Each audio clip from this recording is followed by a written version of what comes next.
right, so today we're going to be looking at cause and effect in health research. You see those headlines all the time, like coffee drinkers have a lower risk of heart disease. But does that really mean coffee is actually like preventing heart disease? Well, yeah, that's kind of the big question, isn't it? Trying to figure out if one thing actually causes another when it comes to health is rarely straightforward. Yeah, for sure. And to help us break it down, we're diving into episode 9 of Significant Talks with Dr. Hamdi Alhakimi. He talks about this cool tool called a Directed Acyclic Graph, or DAG for short. Yeah, DAGs. So they're kind of like visual roadmaps for cause and effect. You can think of it like a flow chart, but instead of, steps in a process, it shows how different factors might be related to each other in terms of cause and effect. Oh, okay. So like a simple example they gave in the episode was if you're looking at smoking and lung cancer. So in a DAG, you would have an arrow pointing directly from smoking to lung cancer. Exactly. Makes sense. Yeah, but where DAGs get really interesting is when you start adding more variables and things get more complex. That's where we run into things like confounders. Confounders. What are those? So a confounder is basically like a hidden variable. It's something that can really mess up our understanding of cause and effect. Basically, it's something that influences both the thing we're interested in, A and D, the outcome we're measuring. So like in the example from Significant Talks, if we're studying statins and stroke risk, and we know older people are more likely to take stats, A and D have strokes. Right. So in that case, age would become a confounder. Gotcha. It can make it look like the statins are causing the strokes when it might just be age. That's the real culprit. Oh, that's tricky. So how do researchers miss these confounders? Well, it's not always about missing them. Sometimes you just simply can't account for every possible factor, especially in studies where you're just observing what happens naturally. You're not doing like a controlled experiment. But the key is to really identify potential confounders and try to account for them as much as possible. And that's where the DAG comes in handy, right? Yeah. By visually mapping it all out. Exactly.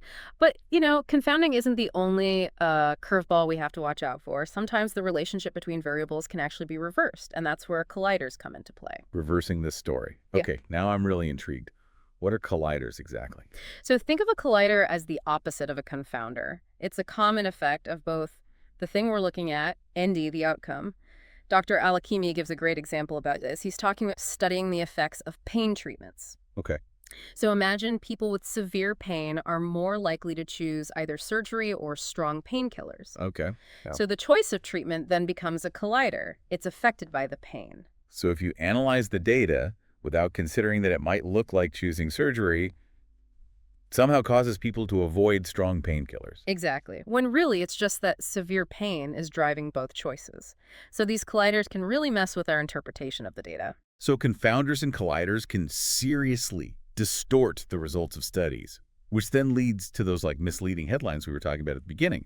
It's like a detective story trying to figure out who the real culprit is. I like that analogy. And that's why understanding these concepts is so important for anyone who, reads about health research or hears about it, whether you're a doctor or a scientist or just someone who's trying to make sense of the latest health news. Right. So it's not just about the researchers getting it right. It's about us, the audience, being savvy enough to kind of spot potential issues with how research was done. Precisely. And the good news is that there are tools and techniques out there to help researchers account for these challenges and get closer to, that true cause and effect relationship. Which leads us perfectly to a tool that Dr. Alhakimi mentioned, propensity score analysis. What is that? So it's a statistical method that can be used to adjust for those confounders we talked about.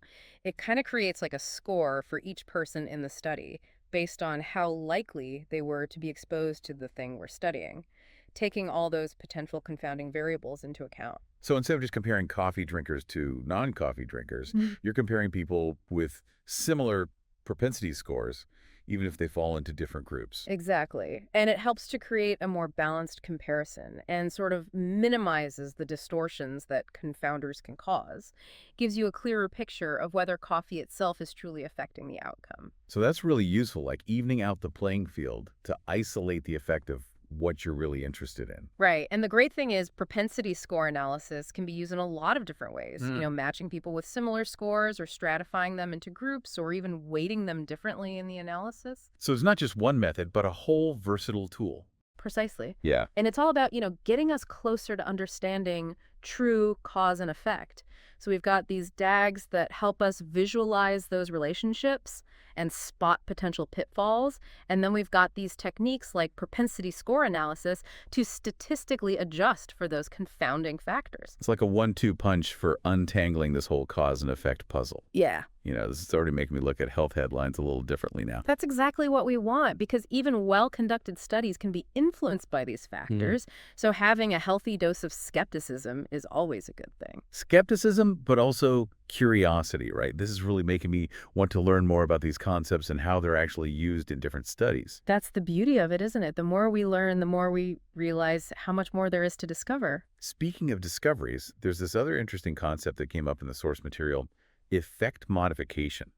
It sounds kind of related to confounders and colliders, but maybe with a different twist. You're right, it is a different concept, but it's also really important in understanding how different factors might interact to affect health outcomes. And it kind of challenges the assumption that, an exposure's effect is always going to be the same for everyone. Wait, so something's impact can actually change depending on other factors. Precisely. And that's where things get even more interesting, because this can be really important for tailoring treatments to specific individuals or groups. Okay, now I'm intrigued. So give me an example of this effect modification in action. Sure. So Dr. Grunwald, in his lecture, he talks about a study on long-acting beta agonist, or LABI use, and the risk of mortality in COPD patients. Okay, so we're talking about whether this type of medication affects the risk of death in people with COPD. Right. So the initial findings kind of suggested that LABI use was associated with a higher risk of death. But when they looked closer, they stratified the data by age, and they found something interesting. Did age turn out to be a confounder then? Not quite. It wasn't really a simple case of confounding. It was more like effect modification. They found that the effect of LABI on mortality actually differed based on the patient's age. Oh, wow. So the age of the patient actually changed how the medication worked. That's crazy. Yeah. So in younger patients, a LABI use was linked to a slightly higher mortality risk, but in older patients, there was no association. That's fascinating. So how do we know that this wasn't just a coincidence? Well, that's where statistical analysis comes in. Researchers can use tests to determine whether the differences in effect that they're seeing are statistically significant, meaning that, they're unlikely to be just random chance. So in this case, the analysis would have shown that the difference between those younger and older patients was significant, which points to effect modification. Exactly. And this just highlights why it's so important to consider effect modification, because if they had just looked at the overall association, they would have totally missed this nuance. And potentially made wrong assumptions about LABI safety for all COPD patients. Precisely. This is a great example of how understanding effect modification can help us, move toward more personalized medicine, where we tailor treatments based on the individual. This is really making me rethink how I look at research findings. It's not always as simple as we might think, is it? Not always. But with tools like DAGs and, understanding these concepts like confounders and colliders and effect modification, we can kind of start to untangle those complexities and get a clearer picture of what's really going on. Okay, I think we've covered a lot of ground here already. Maybe it's a good time to take a quick pause and we can pick up this discussion in part 2 of our deep dive. Sounds good. We have plenty more to explore. Welcome back to our deep dive into the world of cause and effect. I'm still thinking about that whole effect modification thing. How the impact of something can change based on other factors. Yeah. Like medication. It really shows you just how complex our bodies are, Right. and how we really need to understand those individual differences when we're talking about health and disease. And speaking of complexity, Dr. Grunwald, in his lecture, he had another example of effect modification that I thought was really interesting. The one about antibiotic treatments for kids with ear infection. Yeah. Oh, yeah. You mean acute otitis media. Yeah. It's super common in kids. Yeah. He uses an example of this randomized trial. They looked at the effects of antibiotics on pain and fever. Oh, so they randomly assigned some kids to get antibiotics and others to get a placebo. Right. And did they find that the antibiotics worked? So overall, yeah, the results show that the antibiotics did reduce the risk of pain and fever compared to the placebo. But then when they looked a little deeper, they stratified the data by whether the infection was just in one ear or both ears. And that's when they found something pretty interesting. Okay, here comes the effect modification again, right? Yeah. So what do they see? Well, the effect of the antibiotics was different depending on whether the infection was in one or both ears. So, in kids with a unilateral infection, the antibiotics had a kind of moderate effect on reducing the pain and the fever. But in kids with bilateral infections, the effect was much stronger. Oh, wow. So just having the infection in both ears actually changed how well the antibiotics worked. It did. It's fascinating, isn't it? It is. Do we know why that happens? That's a great question. And unfortunately, the study didn't really go into like the specific mechanisms behind it. But it's possible that the severity of the infection might play a role. Bilateral infections might just be more severe in general, Yeah, it makes sense. leading to more pain, more fever, and therefore like a bigger benefit from the antibiotics. Yeah, but I'm curious, like, how do researchers know when it's a effective modification that they're seeing and not confounding? Because they seem kind of similar. They do have some overlap for sure. Yeah. So in both situations, you've got this third variable that's influencing the relationship between the exposure and the outcome.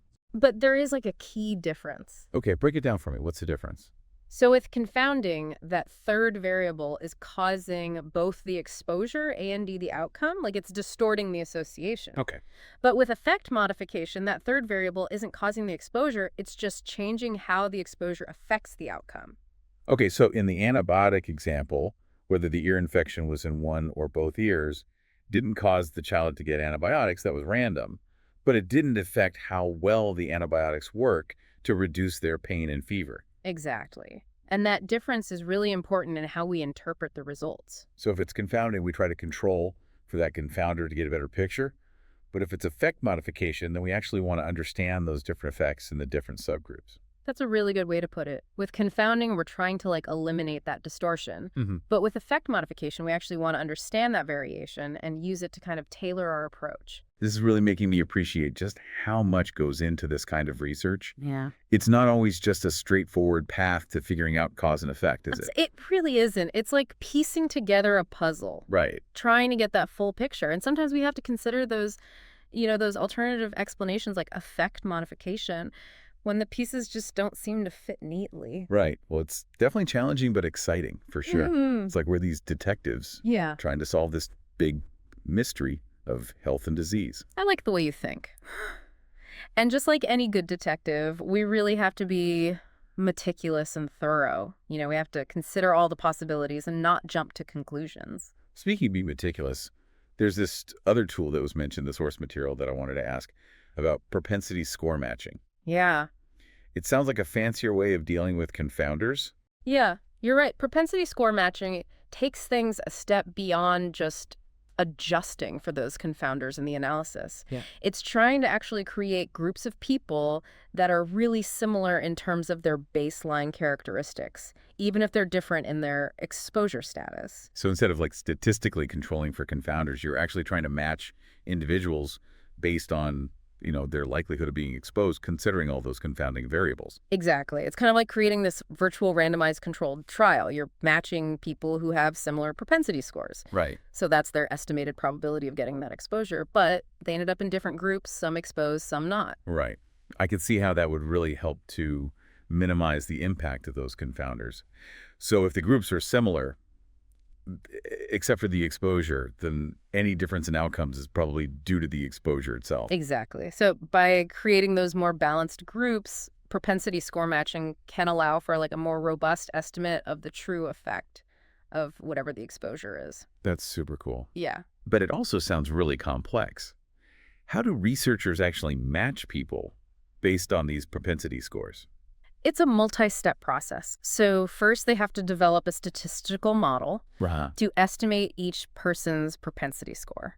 And that takes all the potential confounders into account. Wow. And then based on those scores, they use special matching algorithms to create, pairs or groups of people who have similar scores, but they're different in whether or not they were exposed. So it's like this whole sophisticated matching game. It is. Using algorithms to kind of find the best possible matches based on these scores. Yeah, that's a good way to put it. And there are actually lots of different approaches to matching, too, like nearest neighbor matching and caliper matching and kernel matching.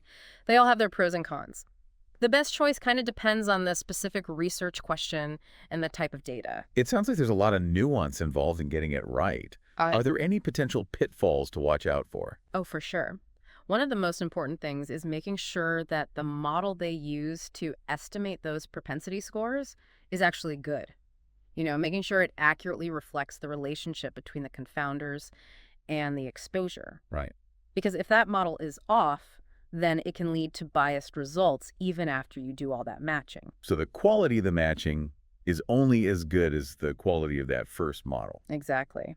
And then another potential problem is unmeasured confounding. So even with these really fancy matching techniques, you can only really control for confounders that you actually measured and included in your model. Right. So if there are other important confounders that you didn't account for, they can still skew the results. That makes sense. Oh, It's a good reminder that no statistical technique is really perfect, especially when we're talking about those observational studies where you don't have the same level of control as you would in a randomized trial. Yeah, you're absolutely right. And that's why it's really important for researchers to be upfront about the limitations of their analysis, including things like propensity score matching, and to be careful about how they're interpreting the findings. This whole conversation about propensity score matching is really interesting.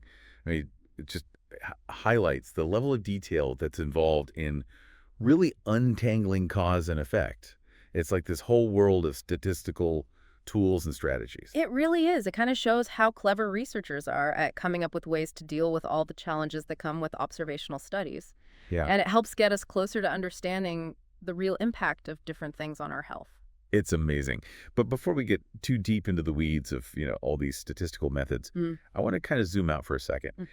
Why should we, as everyday people who aren't scientists or researchers, why should we care about understanding cause and effect in this kind of research? That's a great question. And I think it's super important because understanding cause and effect is really crucial for making good choices about our health, both, for ourselves and as a society. It helps us kind of sort out what's true and what's not true. Yeah. To see through those crazy headlines and actually figure out what the real evidence is. Exactly.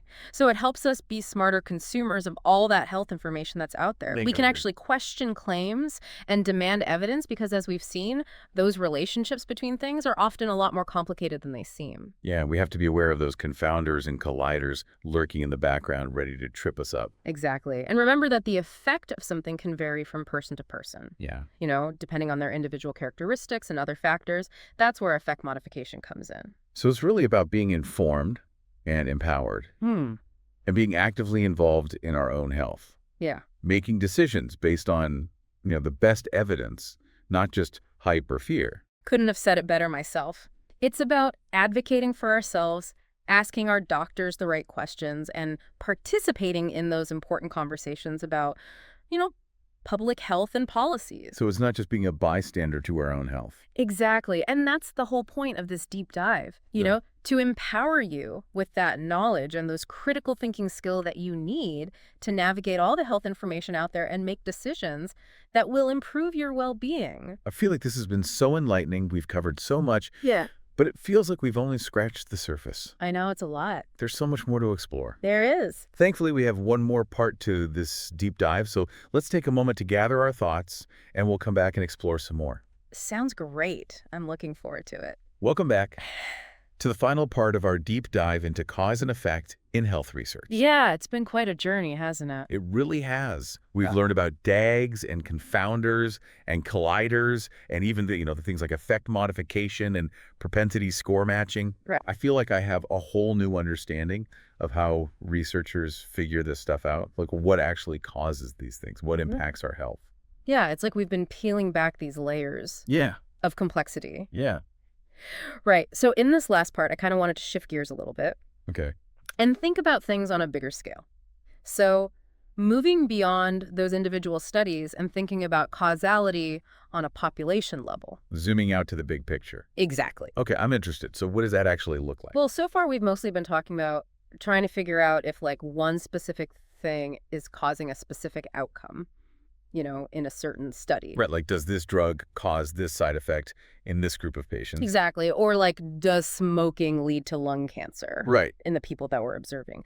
But when we start talking about cause and effect on a population level, we're thinking more about how things might affect the overall health of a community or even, a whole nation. So instead of asking does this drug cause this side effect, we're asking does this environmental factor contribute to how common a disease is in this population. Precisely. Oh, wow. And to answer those kinds of questions, we need a totally different way of thinking, different tools. Yeah, I can imagine that gets pretty complicated. Oh, it does. So what are some of the challenges then of figuring this out on such a large scale? Well, I think one of the biggest challenges is just the sheer size and complexity of the systems that we're dealing with. Right. It's not just like one exposure and one outcome. Oh. It's interactions between all sorts of things, Oh. genetics and Yeah. the environment and social and economic conditions, people's behaviors. It sounds like a giant knot you're trying to untangle. That's a great way to put it. And that's why those traditional methods that we usually use to establish cause and effect, things like randomized controlled trials, they aren't always possible or ethical. Right. You can't exactly randomly assign different levels of air pollution to different communities. Exactly. So we have to rely on those observational studies and other methods that can help us account for all that complexity. Right. And of course, the potential for confounding becomes a huge issue. Right, because there are so many variables. Exactly. So it's like trying to pick out a really faint signal from all this background noise with all these potential confounders creating interference.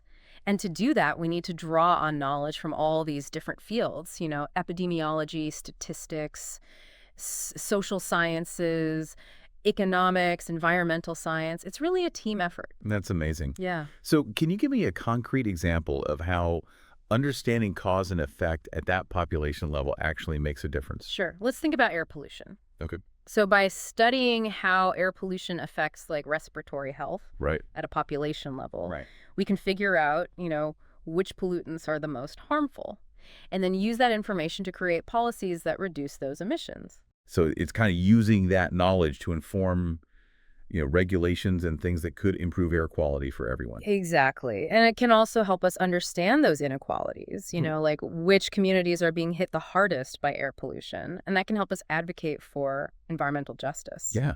So it's not just about, understanding it for the sake of understanding it. It's about actually using that knowledge to create a healthier and fairer world. Couldn't agree more. Wow. Another good example is like how socioeconomic factors affect health.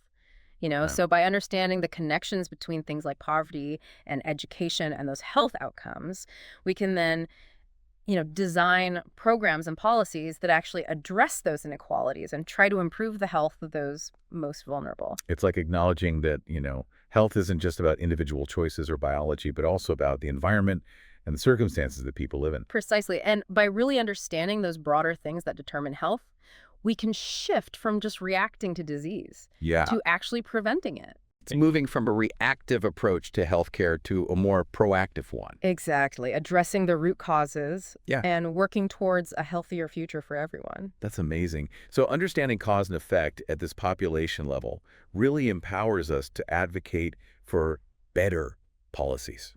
Policies that actually promote well-being for all. That's the goal. Wow. This has been such an incredible journey. We've gone from those super detailed individual studies to these big picture concepts about population health. And it's really eye-opening. I'm so glad to hear that. It's been a pleasure exploring this with you. And for our listeners, I encourage you to keep, questioning and exploring and engaging with these ideas. Yeah. It's a journey worth taking. Absolutely. Stay curious, stay informed, and keep asking those tough questions because ultimately, understanding cause and effect is about giving ourselves the power to make better decisions for a healthier, happier life. And with that, we've reached the end of our deep dive. Thank you for joining us on this exploration, and until next time, keep diving deep.